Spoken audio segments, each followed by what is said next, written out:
भूर्भुवः स्वः तत्सवितुर्वरेण्यं भर्गो देवस्य धीमहि धियो यो नः प्रचोदयात्।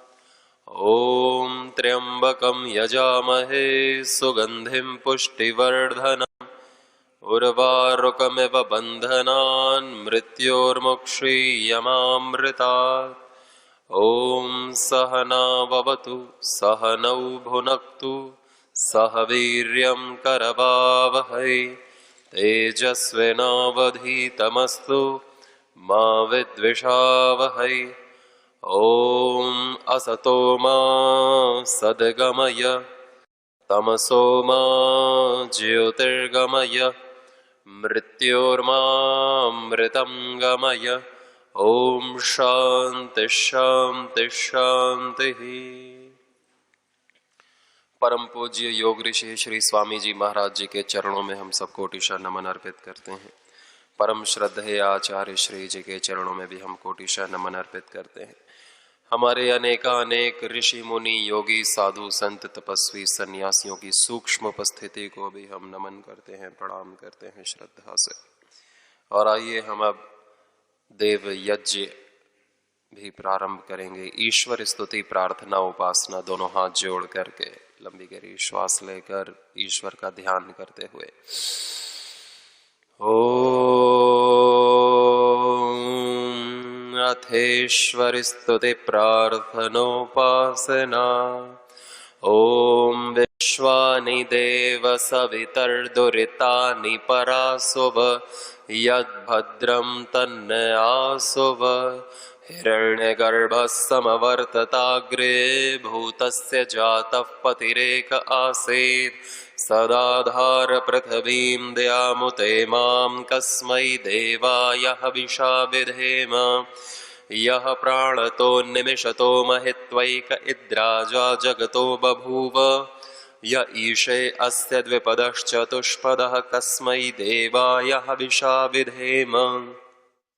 यः प्राणतो निमिषतो महित्वैक इद्राजा जगतो बभूव। य ईशे अस्य द्विपदश्चतुष्पदः कस्मै देवाय हविषा विधेम।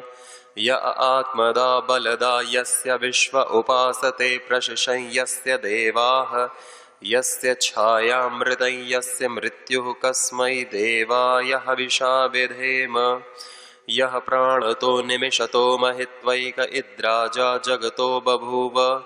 य ईशे अस्य द्विपदश्चतुष्पदः कस्मै देवाय हविषा विधेम। येन द्यौरुग्रा पृथिवी च दृढा येन स्वस्तभितं येन नाकः। यो अन्तरिक्षे रजसो विमानः कस्मै देवाय हविषा विधेम। प्रजापतेन त्वदेतान्यन्यो विश्वा जातानि परिता बभूव। यत्कामास्ते जुहुमस्तन्नो अस्तु वयं स्याम पतयोरयीणां। स नो बन्धुर्जनिता स विधाता धामानि वेद भुवनानि विश्वा। यत्र देवामृतमानशानास्तृतीये धामन्नध्यैरयन्त। ओम अग्ने नय सुपथाराये अस्मान् विश्वानि देववयुनानि विद्वान्। योयोध्यस्मज्जुहुराणमेनो भूयिष्ठान्ते नम उक्तिं विधेम। इतीश्वर स्तुति प्रार्थनोपासना। अथ देवयज्ञः। अब यज्ञ कुंड पर बैठे हुए साधक भाई मन ही मन गायत्री मंत्र महामृत्युंजय मंत्र से आहुति देते रहेंगे और हम क्रिया योग में करते हैं, योगाभ्यास करते हैं। उस हवन कुंड पर भी एक साधक बैठ करके गायत्री मंत्र और महामृत्युंजय मंत्र से आहुति देते रहेंगे, जिससे औषधि हवन सामग्री औषधि गाय के घृत में वह शक्ति है औषधियों में जो हमें क्योर करती है। वही औषधि जब हम अग्नि में डालते हैं तो उसके सूक्ष्म कण सांसों के माध्यम से हमारे भीतर जाते हैं। ईश्वर का ध्यान भजन के साथ सर्वप्रथम करते हैं। श्री राम जय जय राम, श्री राम जय जय राम, श्री राम जय जय राम, श्री राम जय जय राम, श्री राम जय जय राम, श्री राम जय जय राम, श्री राम जय जय राम, श्री राम जय जय राम, श्री राम जय जय राम,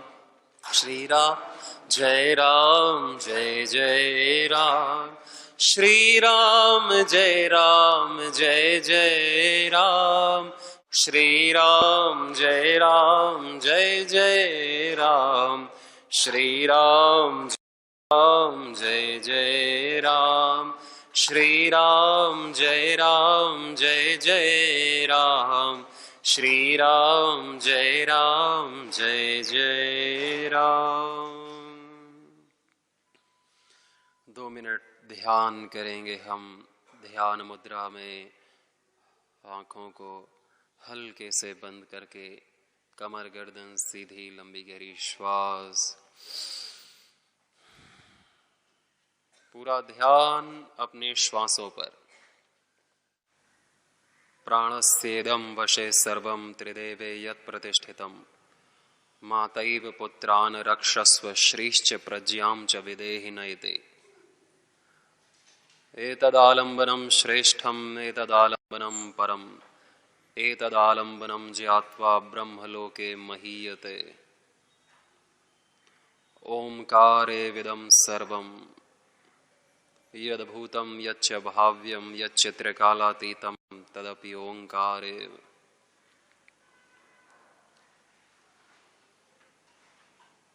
अपने भीतर और अपने बाहर सर्वत्र ईश्वर की ही अनुभूति करना। अपने सामने की दिशा में भी ईश्वर की अनुभूति, अपने दाहिनी दिशा में भी ईश्वर की अनुभूति, पीछे की दिशा में भी ईश्वर की अनुभूति, बाईं दिशा में भी ईश्वर की अनुभूति, नीचे की दिशा में भी ईश्वर की अनुभूति, ऊपर की दिशा में भी ईश्वर की अनुभूति। इस तरह मन से हर दिशा की परिक्रमा में ईश्वर की ही अनुभूति सर्वत्र पाना, और फिर अपने हृदय में, अपने अंग अंग में, एक एक कोशिका में ईश्वर की अनुभूति मूलाधार, स्वाधिष्ठान, मणिपुर, हृदय, विशुद्धि, आज्ञा और सहस्रार चक्र में, हृदय में ईश्वर की अनुभूति। भगवान के 2 रूप हैं, एक मूर्त और एक अमूर्त। मूर्त रूप हमको दिखता है और अमूर्त रूप हमको नहीं दिखता है। मूर्त रूप हम मन से महसूस कर सकते हैं और अमूर्त रूप वो हमारे मन में अनुभव नहीं हो सकता। मूर्त रूप इंद्रियों के द्वारा अनुभव में लाया जा सकता है, अमूर्त रूप इंद्रियातीत है, मनःतीत है, इंद्रियातीत है, कल्पनातीत है। और जो मूर्त रूप हमें दिख रहा है वो भी ईश्वर का ही रूप है, प्रत्यक्ष रूप, और जो नहीं दिख रहा वो परोक्ष रूप है।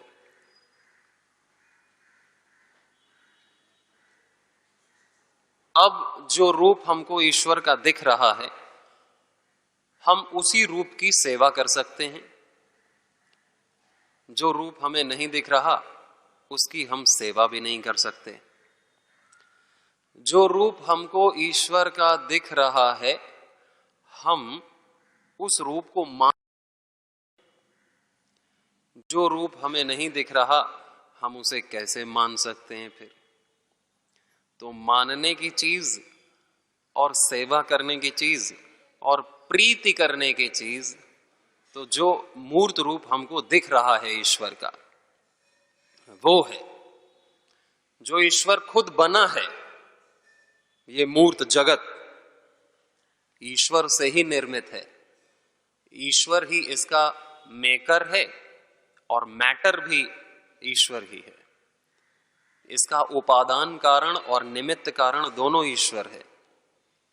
यानी जिसने बनाया और जिससे बना, वो दोनों ही ईश्वर है। अब एक ईश्वर होता है मनुष्य का बनाया हुआ, कि मनुष्य ने कोई मूर्ति बनाई या मनुष्य ने कोई कल्पना की कि भगवान ऐसा होता होगा, ऐसा होता होगा, अपनी बुद्धि से उसका रूप गढ़ा मनुष्य ने।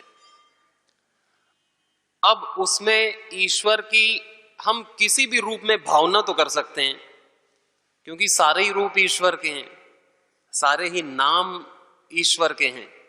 तो हम ईश्वर की भावना किसी भी रूप में, किसी भी नाम में कर सकते हैं, जिसमें भी हमारी श्रद्धा हो। लेकिन जो असल में वेद में ईश्वर का विराट रूप दिखाया गया है, उसमें कहा कि ईश्वर के अलावा कोई वस्तु है ही नहीं, ईश्वर ही है, ईश्वर ही है, उसके अलावा कुछ नहीं। तो जो ईश्वर पर विश्वास करते हैं, क्योंकि ऋषि मुनियों ने बताया है कि ईश्वर है, गुरु ने बताया है ईश्वर है, जिसे हमने देखा नहीं, केवल सुना सुना है, उस सुने हुए पर विश्वास करना, यही भक्ति है। सुने हुए पर विश्वास करने का सामर्थ्य भगवान ने मनुष्य को दे रखा है कि तुम विश्वास कर सकते हो। बहुत सारी चीजें हमने देखी तो है नहीं, लेकिन हम विश्वास करते हैं। इसी प्रकार ईश्वर सर्वव्यापक है, ईश्वर सबका है तो मेरा भी है, सब जगह है तो यहां भी है, हर समय है तो अभी भी है, मेरा है, मेरे भीतर है, सबके भीतर है तो मेरे भीतर भी है। तो ईश्वर की भावना करने के लिए हमें कहीं जाना पड़ता है क्या? ईश्वर की भावना तो कहीं भी, कभी भी और किसी पर भी हम कर सकते हैं, और हमको सब पर ही करनी है।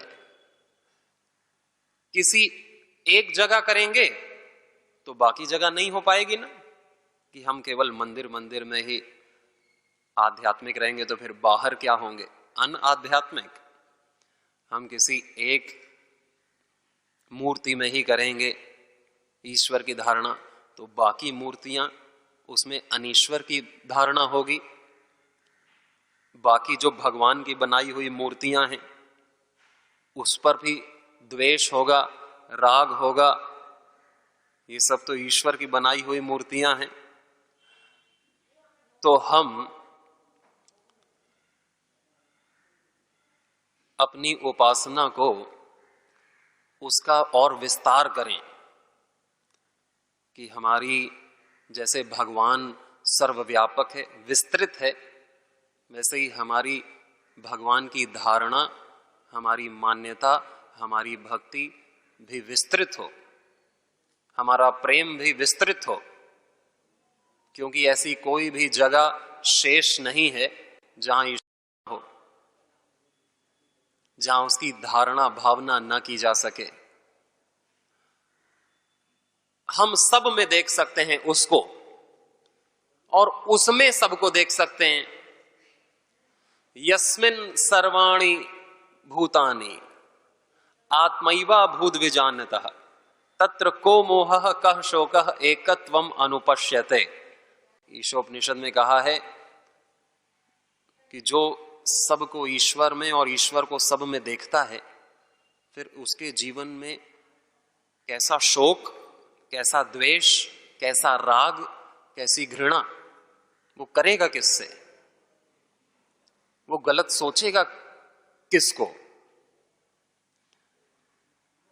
तो ये चीजें खत्म हो जाती हैं, मेरा तेरा खत्म हो जाता है, बाउंड्री मेरी और दूसरे के बीच की खत्म हो जाती है, अहंकार खत्म हो जाता है जब हम ऐसे ईश्वर की भक्ति करते हैं जैसा ईश्वर की व्याख्या वेदों में कही है, ऋषियों ने कही है। नहीं तो हम ईश्वर में भी बंटवारा कर देते हैं। हमारी बुद्धि ही कितनी है कि ये भी भगवान, ये भी भगवान, ये बड़ा, ये छोटा, ये मानता है, ये नहीं मानता है। जो हमारी बात माने वो मेरा भगवान, और जब तक माने तब तक भगवान, नहीं तो हमारे किस काम का। साइड में दूसरा है, बहुत हमारे पास विकल्प हैं, ऑप्शन हैं भगवान के भी। तो मूढ़ों का भगवान भी वैसा ही रहेगा। तो हमको सच्ची उपासना के लिए सच्चे ईश्वर का ज्ञान तो होना चाहिए ताकि हम भक्ति सच्ची कर सकें। नहीं तो भक्ति भी गलत होती है, गलत चीज की गलत भक्ति, उसी को तामसिक भक्ति कहते हैं। तामसिक भक्ति कि बिना ज्ञान के ही किसी की भी भक्ति चल रही है, किसी मजार की ही भक्ति चल रही है, किसी मरे हुए आदमी की ही भक्ति चल रही है, प्रेत की ही भक्ति चल रही है। और फिर वो व्यक्ति कैसे राग द्वेष मुक्त हो पाएगा जीवन में? कैसे ईश्वर की कृपा उस पर हो पाएगी? क्योंकि उसकी बुद्धि बहुत सीमित है, सही दर्शन नहीं है। तो सही दर्शन नहीं कर पाएगा तो सही कृपा कैसे मिलेगी? सही भक्ति नहीं हो पाएगी तो भक्ति का रस कैसे मिलेगा? सही सेवा नहीं हो पाएगी तो हमारी चित्त शुद्धि कैसे हो पाएगी? यही कारण है कि हम कितनी भी भक्ति करते हैं वो सब जीरो में मल्टीप्लाई हो जाती है, और उसका उल्टा प्रभाव मिलता है। इतनी भक्ति करने के पश्चात भी दुख, अशांति, पीड़ा, अकेलापन, अपूर्णता का अनुभव होता है। जबकि मान लो हम पूर्ण की उपासना करें और फिर भी हम अपूर्ण रह जाएं, तो या तो हम गलत कर रहे हैं, नहीं तो गीता में कहा कि स्वल्पम अप्य धर्मस्य त्रायतो महतो भयात्, कि थोड़ी सी भी परमात्मा की भक्ति हमको महान भय से हटा देती है, महान भय को जीवन से हटा देती है थोड़ी सी भी भक्ति। लेकिन फिर वो भक्ति सच की, सत्य की होनी चाहिए, अपनी कल्पना की नहीं, सत्य की भक्ति। जैसे थोड़ा सा भी सूर्य का प्रकाश हमको रोशनी देगा कि नहीं, लेकिन फिर वो सच में सूरज ही होना चाहिए। तो थोड़ा सा भी सूर्य का प्रकाश पूरे घर को उजाला दे देगा, हमको विटामिन डी देगा, उष्णता देगा। तो सत्य की भक्ति हमें करनी। लेकिन सत्य का पता कैसे चलता है? क्योंकि हर जगह ही पूजा हो रही है, कहीं किसी की, कहीं किसी की, कहीं किसी की। हर जगह ही भक्ति हो रही है, हर जगह ही कथा हो रही है, हर जगह ही भीड़ आ रही है, हजारों की लाखों की। हम सोचते हैं जहां ज्यादा भीड़ वहीं सत्य है। तो भीड़ से सत्य का कोई लेना देना नहीं है। सत्य का पता, कंफ्यूज नहीं होते क्या हम कि हम कहीं भी चले जाते हैं, यहां भी भीड़ है तो यहां भी चले जाओ, वहां भीड़ है तो वहां भी चले जाओ। कभी कंफ्यूजन नहीं होती कि क्या सत्य है, ये है कि वो है कि वो है कि वो, मैं फंस तो नहीं रहा गलत जगह कहीं। नहीं, भक्ति तो सबसे श्रेष्ठ चीज है। भक्ति तो दुनिया की सबसे श्रेष्ठ चीज है। और ईश्वर तो क्या कहें, तो कंपैरिजन ही नहीं है कि हम उसे कह सकें कि भाई ये सर्वश्रेष्ठ है। सर्वश्रेष्ठ तो तब कहा जाता है जब दो के बीच में कंपैरिजन होता है, उसका तो कंपैरिजन ही नहीं है कुछ। और हम भक्ति करते हैं मंदिर में, घर में, दूर दूर जाकर के, पहाड़ों पे, नदियों में, परिक्रमा में, क्या क्या नहीं किया आज तक हमने। तो हम कंफ्यूज होने चाहिए थे कि क्या क्या ठीक क्या गलत। जब कंफ्यूज होंगे, जब अश्रद्धा होगी, तब सत्य को जानने की पिपासा होती है। आंख बंद करके कुछ भी करने से, करते रहो करते रहो करते रहो, पूछो मत, प्रश्न मत करो, शंका मत करो, करते रहो, होगा कुछ ना कुछ। तो फिर ऐसे हमारी कैसे सत्य की खोज में हम निकल पाएंगे। सत्य की खोज में निकलने के लिए पहले असत का तो पता चले कि जो मैं कर रहा हूं वो असत है। क्योंकि श्रद्धा तो तामसिक चीजों पर भी हो जाती है। गीता में कहा है कि श्रद्धा त्रिविध होती है, राजसिक, तामसिक और सात्विक। ये नहीं कि श्रद्धा कहीं भी कर लो कल्याण ही करेगी। आदमी गलत जगह श्रद्धा करेगा तो मरेगा, फंसेगा, दुख पाएगा। सब चीजें तीन प्रकार की होती हैं। आहार अच्छा है शरीर के लिए, लेकिन कौन सा? सात्विक आहार अच्छा है। अब तामसिक आहार लेगा, राजसिक आहार लेगा तो खराब है। इसी तरह भक्ति, श्रद्धा, ये तीन प्रकार की है। हम ऐसी श्रद्धा करें गलत चीज पर और शास्त्रीय चीज पर तो तामसिक है। ऐसी भक्ति करें कि उसमें हम दूसरे का नुकसान चाहें तो तामसिक भक्ति है। ऐसी भक्ति करें कि अपने सुख के लिए केवल भक्ति करें, अपने सुख के लिए भक्ति करें, वो राजसिक भक्ति है। और जब हम ईश्वर के सुख के लिए भक्ति करते हैं तो सात्विक भक्ति है। सबके कल्याण के लिए भक्ति करते हैं, सर्वे भवन्तु सुखिनः, तो कौन सी भक्ति है? सात्विक भक्ति है। तो हमें असत पर अश्रद्धा करनी होती है। असत क्या है यह पहचानना बहुत आसान है। जो सबका नहीं है वो असत है। ऐसा ईश्वर हो ही नहीं सकता जो सबका ना हो। जो सबके लिए नहीं है वो ईश्वर नहीं है।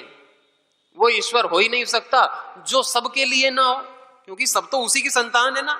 बंटवारा तो धरती पर आकर के होता है कि ये उस जात का, ये उस धर्म का, ये उस मजहब का। पैदा होने की प्रक्रिया मुसलमान की अलग है क्या और हिंदू की अलग है? शरीर, अन्न, जल, धरती, कर्म फल व्यवस्था, आना जाना रास्ता वही है।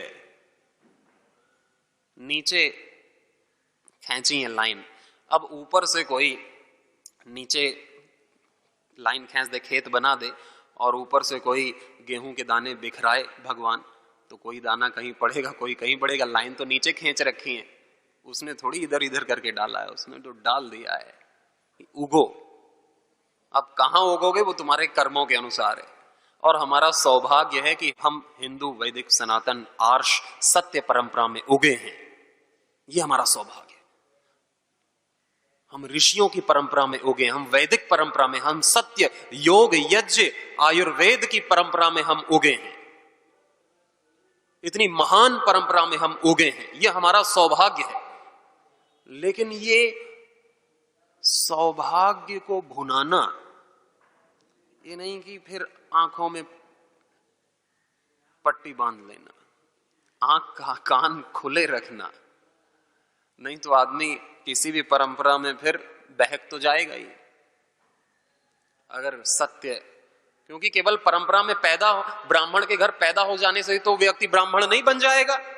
भाई ये ब्राह्मण के घर में पैदा हो गया, अब ये ब्राह्मण ही बनेगा, वो मूर्ख भी बन सकता है। और ये शूद्र के घर में पैदा होती तो शूद्र ही रहेगा, वो महान ऋषि बन सकता है, क्योंकि सबकी अलग अलग जीवन है। ये नहीं कि हम इस परंपरा में पैदा हो गए तो हम ऋषि बन जाएंगे, अब हम मूढ़ नहीं हो सकते। हम गजब के ही हैं, जन्म से जाति से कोई महान बनता है क्या? संभावनाएं जरूर रहती हैं महान बनने की, अच्छी जगह पैदा हो गया, धर्मात्माओं के यहां, महात्माओं के यहां, यजमानों के यहां, तो संभावना तो रहेगी, संस्कार अच्छे मिल सकते हैं। लेकिन संभावना को फिर हमको भुनाना होता है सही दिशा में चल करके। नहीं तो ऋषियों ने तो सत्य की भक्ति की और सत्य को प्राप्त किया। अब ऋषि ही तो बताएगा क्या सत्य है, और हम ऋषियों को पढ़े ना। वेद सबसे ऊंचे ग्रंथ हैं इस आर्य परंपरा के, हम वेद को जाने ना, श्रीमद् भगवत गीता को पढ़े ना।